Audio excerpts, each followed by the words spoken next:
Drama जुड़वा में सारा अपनी फूफी और रक्षी की बातें सुन लेती है। ये रक्षी और सारा की फूफो ऐसी बातें गोल गोल घुमाकर करती हैं कि सारा अगर हमारी बातें सुन लेती तो वो घर से भाग जाती, और सारा बेवकूफों की तरह वैसा ही करती है, अपनी जान बचाने के लिए घर से भाग जाती है। असल में तो वो अपनी जान बचाना चाहती है, वो डरती है इनसे, लेकिन वो इनकी बातों में आ जाती है, बेवकूफ बन जाती है। और इसी तरह इसका बाप है सारा का कि वो अपनी बहन की कही हुई बात को पत्थर पर लकीर समझता है और उसकी हर बात को सच मानता है।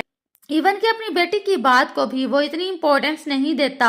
हालांकि इंसान को अपनी फैमिली को सबसे आगे रखना चाहिए, अपनी फैमिली अपनी औलाद की बात सुननी चाहिए। और पता नहीं, शायद आजकल भी ऐसे लोग होते हैं जो अपने बहन भाइयों, अपने रिश्तेदारों की बातों को ज्यादा मानते हैं और अपने घर खराब कर लेते हैं। कुछ इस ड्रामे में भी दिखाया जा रहा है कि सारा का बाप भी अपनी इस बहन, लालची बहन की बातों में आता रहता है और इसके बच्चों की, और इसी चक्कर में वो अपना घर खराब कर लेता है। एक बेटी इसकी वहां है हैदराबाद में और एक इसके पास है, और इसको ये तक नहीं पता कि मेरी बेटी और बीवी कहाँ हैं और वो जिंदा भी हैं या नहीं। लेकिन अब सारा घर से जा चुकी है और आदिल को रास्ते में मिल जाती है, क्योंकि आदिल सारा को तलाश करने के लिए जाता है। आदिल सारा से कहता है कि घर चलो, लेकिन सारा कहती है कि मैंने आपकी मामा की और रक्षी की बातें सुन ली हैं, अगर मैं घर गई तो वो मुझे जान से मार देंगी, बाबा मेरी बात सुनेंगे भी या नहीं,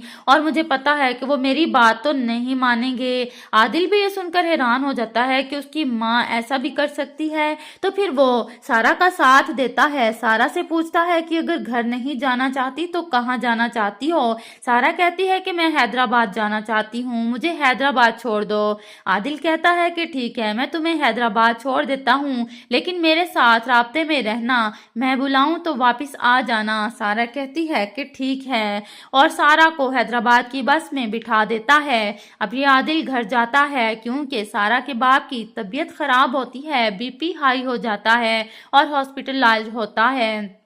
दूसरी तरफ सारा पहुंच जाती है हैदराबाद में और वो अपनी बहन जारा से मिलना चाहती है, जबकि उसे अभी तक पता नहीं है कि ये उसकी बहन है, लेकिन वो जानती है कि वही इसकी मदद कर सकती है। अब वो वहां पर जब जाती है तो वहां पर उससे वही लड़के मिल जाते हैं जो जारा को तंग करते थे, और वो इस सारा को जारा समझ लेते हैं। नाज़रीन, ये गुंडे लड़के जो जारा के घर फोन करते हैं और कहते हैं जारा मेरे पास है, फोन तो जारा ने उठाया होता है, और वो कहती है कि मैं इनके पास कैसे हो सकती हूँ। तभी जारा समझ जाती है कि वो तो सारा है। अब ये जारा उसकी मदद करने के लिए जरूर कुछ ना कुछ करेगी, ये उसको अकेला नहीं छोड़ेगी। नाज़रीन, जो जो ये ड्रामा लाइक करता है वो वीडियो को लाइक जरूर कर दे।